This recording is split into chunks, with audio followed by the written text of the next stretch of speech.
right, welcome everybody to the second episode of the Six Men podcast, where we talk all things Raptors basketball, and we might get into a little bit of some other NBA stuff later on. There's a lot of breaking news to do with the Raptors this week as far as free agency goes.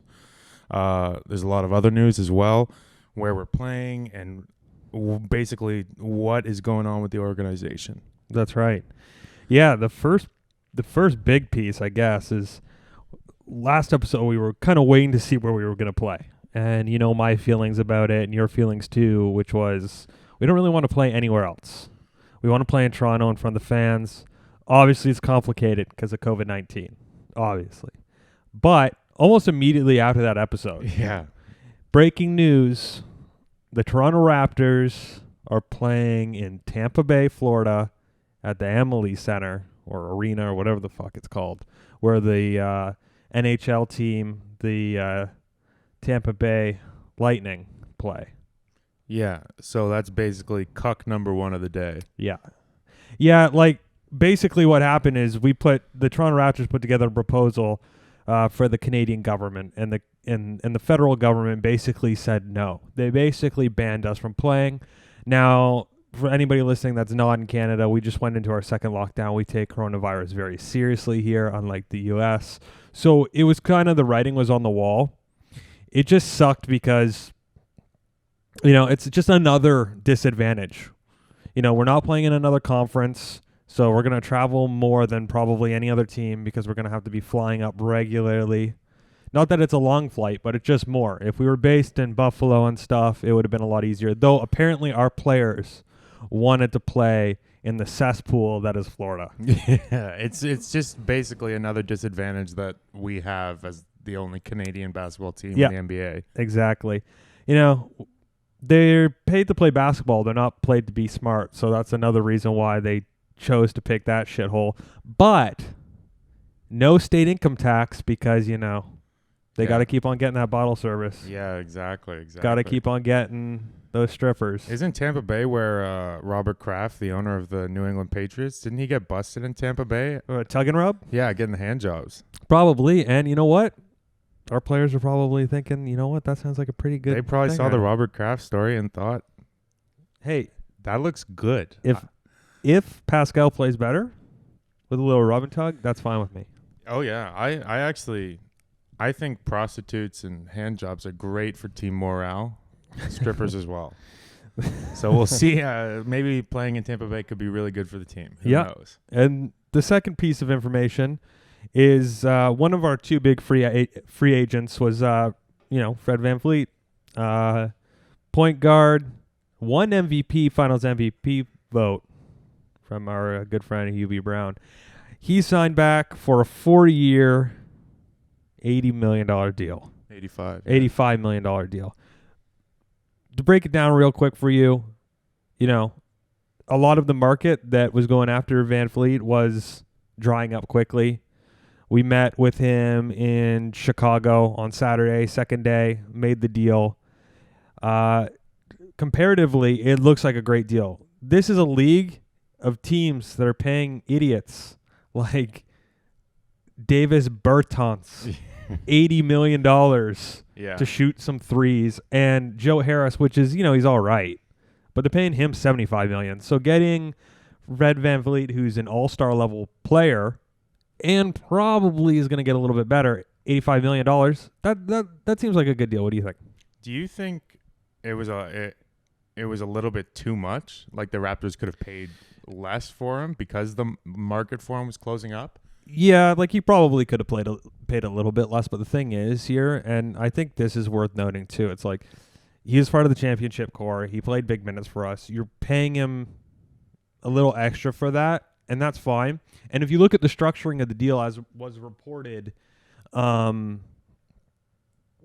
basically the second year of this deal, he's taking less money. Like he gets an 8% or an 8% drop.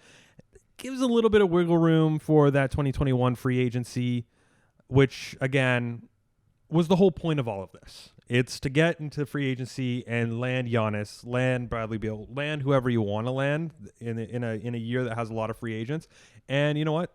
if that had anything to do with Fred being like, yeah, that's okay with me, he probably wants to win more too. It makes sense for him. So you probably could have got him at 70, 75, but 80 is a great deal. It's comparable to other point guards that I'd say are worse. Brogdon, others like that. Even a Terry Rozier, who is fucking washed already in Charlotte. So, I think it was good money. Also, maybe the organization wanted to show him a little bit that he plays a very important role. Yeah. He's part of the future. It's him, it's OG, it's Siakam. They made it very adamant that they were number one, or that Fred was number one for them going into free agency here, which is important. And that might lead way into our second big free agent, Serge Ibaka, who, based off of everything that was going on, we thought he was going to resign, mainly because he had waited. On the first day, most of the good people got snatched up. And he could have left on Friday. But we're like, okay, well, he's waiting for Fred. Once they sort that out, they'll get him sorted out. They did meet with him. He didn't end up doing that. He went to the Clippers. He also kind of alluded to the fact, like a week ago, that he was going to be staying in Toronto. Yeah. He was a big fan of the city. He was always a big promoter of it, which is interesting why he's dipping. But he went to the Clippers for 2 years, $19 million. Second year is an option. So there's a lot to unpack there. First of all, fuck the Clippers. Yeah. I just want to say the Clippers may be the worst organization in the history of sports. Yeah. Fuck those guys. Their GM, Michael Winger, is a weird bald fuck. I hate that guy. They need to stop poaching our goddamn players. Yeah. Isn't it weird that 2 years in a row we get fucked by the Clippers? The Clippers just want to be Toronto, from their weird shit where they were sending Lawrence Frank here to talk to our guys, to then Kawhi leaving, good riddance, whatever. Then for Serge Ibaka, it doesn't make sense for him. Really. One of the benefits of Serge Ibaka playing here is the pick and roll, where he gets a lot of points. There's no guard. You have that washed-up, bug-eyed freak and Patrick Beverley. Yeah. Literal shit-tier player. He's not going to be pick and rolling with Serge. Serge gets kind of overrated these days as a defender. He's not a great defender. And he gets a lot of points from that mid-range pick and pop type play, and I don't know where he's going to get that. Is he going to run the pick and pop with Kawhi? I don't know, man. It doesn't. If he wants to win, that's not the move. I don't really care that he left, but that's not necessarily the winning spot. If anything, you should have gone to the Lakers. If he would have gone anywhere else, I would have been not nearly as mad as him going to the Clippers. Yeah, the Clippers fucking suck. And what pisses me off, and I think what's pissing a lot of people off that you're seeing online, is, again, it doesn't really matter that Serge left, but it's the fact that it was on the second day. It was the end of the second day. Most of the big forwards had been taken by that garbage dump of a team, Detroit Pistons, first of all. Yeah. But it leaves us with little to nothing left, But Serge did post today, and I'll read what he said here. This is what he said about Toronto. How to explain what Toronto, Canada, and the Raptors mean to me? I was welcomed to a new country and a new team more than 3 years ago, and I felt at home from day one. I really feel blessed to have played for the city, these fans, and the organization. The love I have received during this journey I will never forget. I want to thank Larry Tannenbaum and the MLSE and the whole Toronto Raptors organization. It was really a great organization that takes care of its players, and I am thankful that I became an NBA champion with them. I've had great teammates, front office, and staff next to me, and of course a fan base that is second to none. So thank you to Toronto, thank you to Canada, and thank you, Raptors. I'm one of yours forever. You know what I got to say about that? What? The guy comes here, he does his weird fucking Christmas specials. Mafuzi. Plays all right, does his cooking show, makes it seem like he loves this place. OG? And then heads out to goddamn go live in the shadow of LeBron. Yeah, the Clippers are just not a good team. They didn't make good moves. How could you watch last year's postseason and be like, you know what fucking team I want to go for? The LA Clippers. Yeah. And you know what? Kawhi left because he said he thought he couldn't win another championship with Toronto. They're also going for Marc Gasol now. So they're trying to recreate Toronto without half of the good pieces. Like, you got that cheating scrub and Paul George. Yeah, Paul George is a first-class bitch. Who denied DNA testing with his daughter and then finally came around to it. He's a shitty human being. Yeah. And he's just a whiny, injury-prone, gets pissed off at his own team player. And, like, look, we're pretty hard on the Clippers here, but it's just I lack respect for the organization.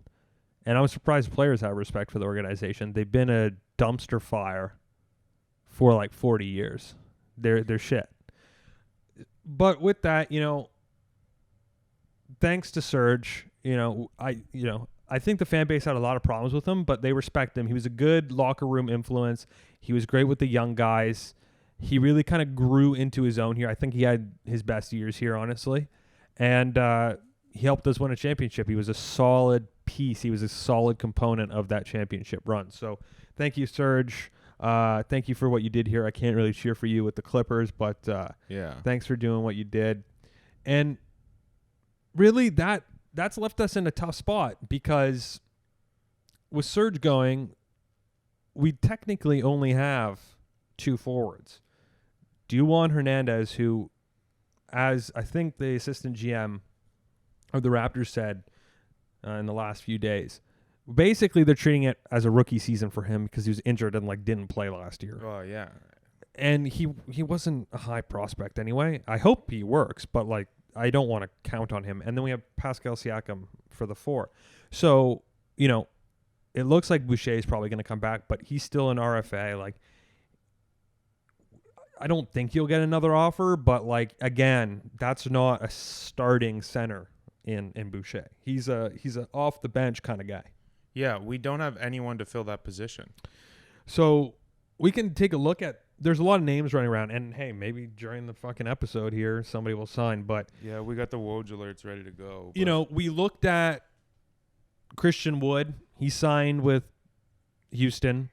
We looked at Harry Giles, who you're scraping the bottom of the fucking barrel if you're looking for Harry Giles. Injury prone, not a great player. Yeah, these are the people that we're looking for, and they average 6 points a season. They're garbage. But the top of the list left right now is you could look at somebody like Aaron Baines, who's 6'10", 260, ginger minge.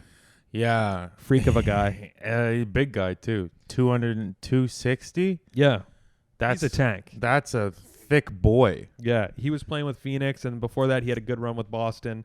He averaged 11 points, and he shot 31.5 from 3. Not great. His contract's good, though, because we have an MLE. We got around, I think it's, we don't really want to be paying more than $10 million for a guy for a year or two. So he was coming in around $5 million on his last contract here. So you got him. You kind of just need warm bodies, and he's probably the best warm body. He's the least shittiest warm body, Yeah, he would be someone that I would be happy to see kind of step into this role.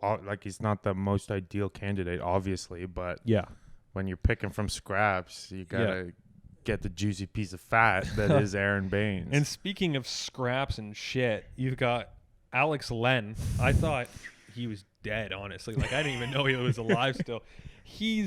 I think he was drafted 5th overall by Phoenix in 2015, and he's 7 foot. He's 250.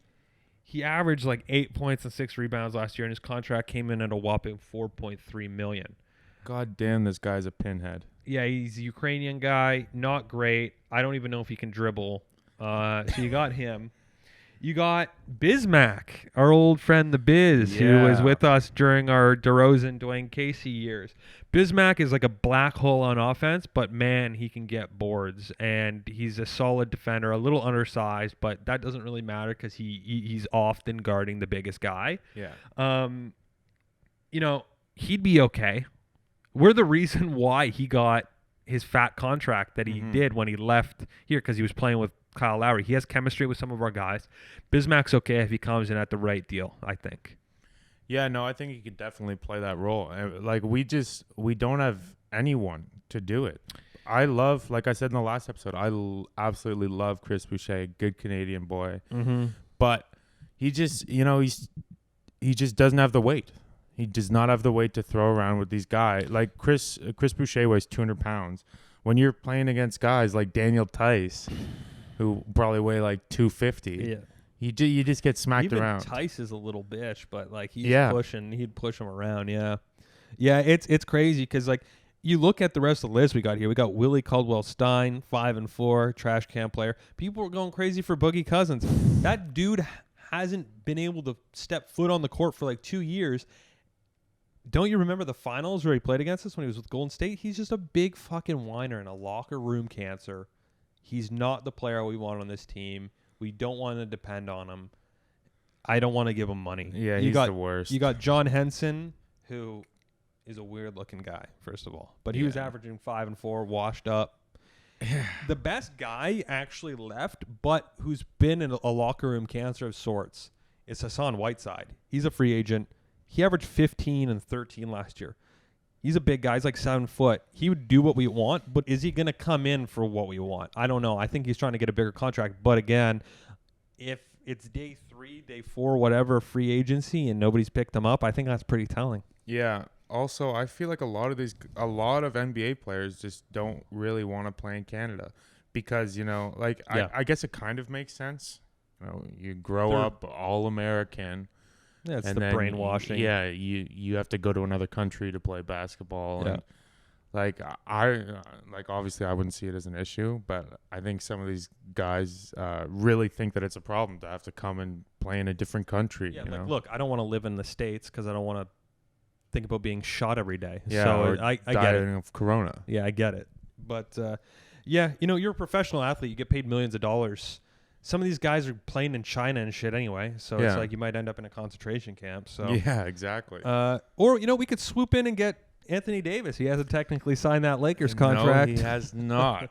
I tossed this on the list just because I thought, well, Serge left us. Maybe there's still hope. Let's get the Brown, man. Maybe we can get AD up in here. You came up with something interesting. You did some research because we're a research pod. Yeah, we're a very much research oriented podcast.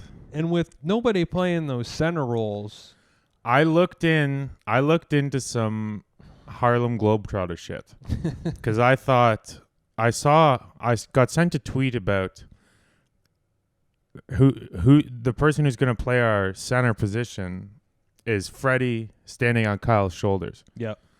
And so I looked in. Oh, maybe we can do that. Maybe we could do some lifting up people in front of the net, or throwing Freddie through the air. But apparently that is not allowed. There's actually a official rule called an illegal assist in scoring. A player may not assist himself to score by using the basket, ring, or backboard to lift, hold, or raise himself.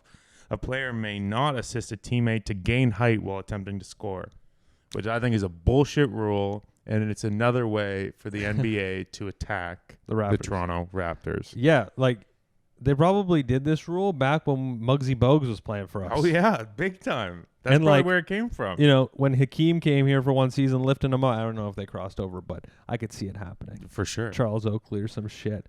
Lifting up Muggsy Bogues to score the ball, they probably, got us. The penalty is loss of ball. Well, we lose the ball every goddamn possession anyway. It doesn't matter. We get cucked anyways. That's right. So that's also off the list. We got very few options. Now, just as we were recording this, basically, Mark Stein, who's a reporter, said that for the New York Times and ESPN and other shit, he said Toronto is still trying to keep Marc Gasol, but has strong interest in Markieff Morris as well. Now, Markieff, Philly guy, good relationship with Kyle Lowry. He's an okay player. I don't really like his attitude. Those Morris brothers, I'm not really fans of. Yeah. They're a little whiny, Yeah.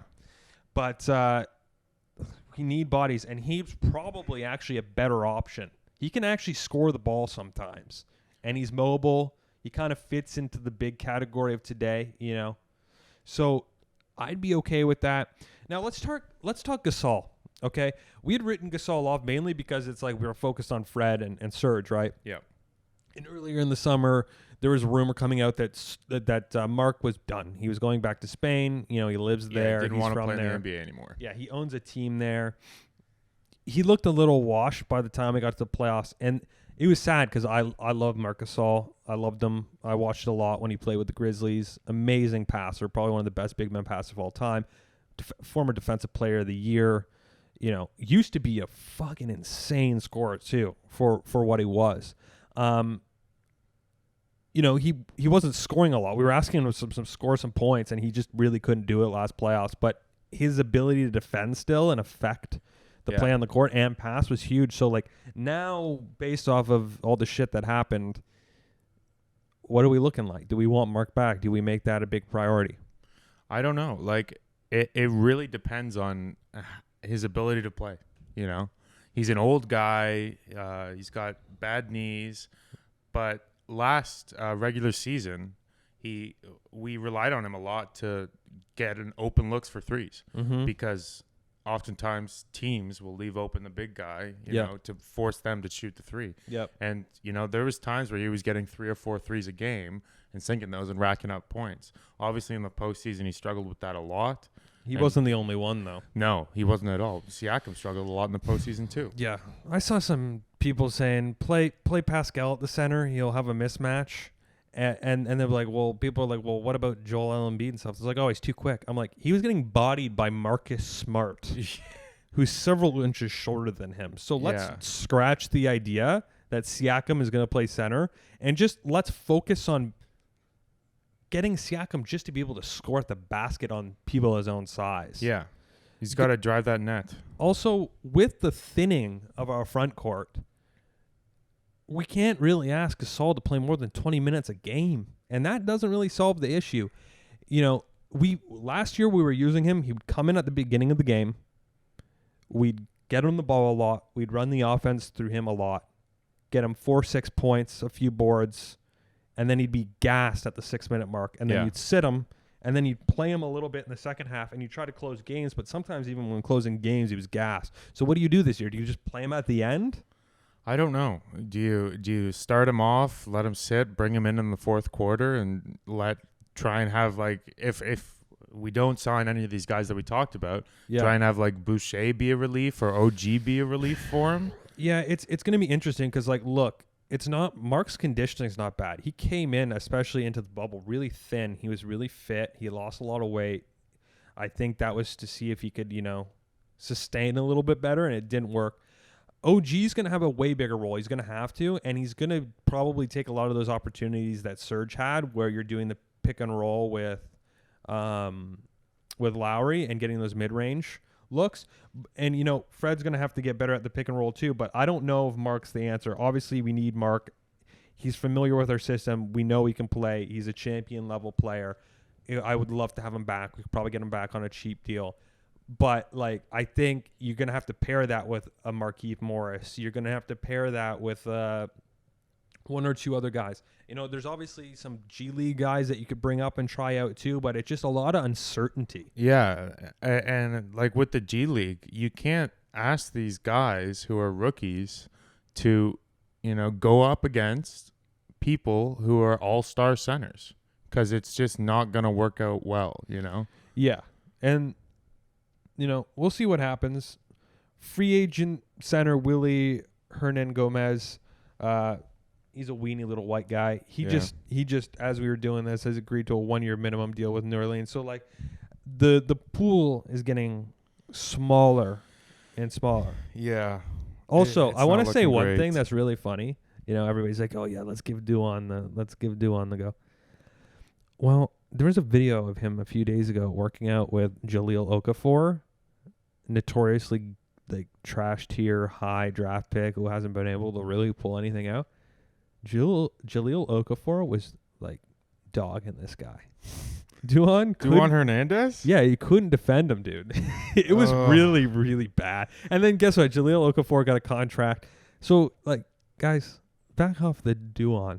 Yeah, I'm much more the doo-doo relying on Chris Boucher to gain 40 pounds before December 22nd. Yeah, man, he's got to be packing that Chips Ahoy Get the cookies. Chips Ahoy going.